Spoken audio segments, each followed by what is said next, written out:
du'uun furmaata seeta. Gaafa dhibbuun sodaa mataa gad si waqaru, gaafa yaaddoon lubbuu udhee si waxalu, gaafa firra kormaa si gurgurachuuf kaatu, hiriyyaan si mormee gaafa lagaaf si laatu, oobdiin kee qullaa ta'ee gaafa kiraan si hin galu, abdiin kee ona ta'ee michuun gaaf sitti malu. Miidhama kee obsuurra miidhama biraa feeta, of bayyaannachiisuurra du'uun furmaata seeta. Silaasi uumama waliin jiraattee uumama qixoon taane ifa arguuf hiraartee biiftuun kee usiin baane. Uumamni akka uumaatti gaafa aangoo isaa labsu, mirga uumaa si sarbee gaafa hamilee si cabsu.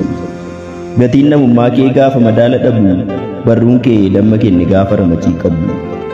Aannan nama hunachiistee gaafa dhaanquu lubbu, haftee namaa rakkistee gaafa fiikee immoo mugdu.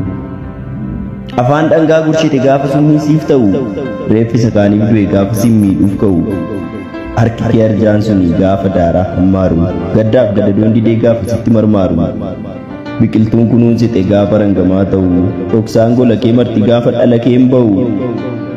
Heyyee miidhama kee obsuurra miidhama biraa feeta, of bayyaannachiisuurra du'uun furmaata seeta.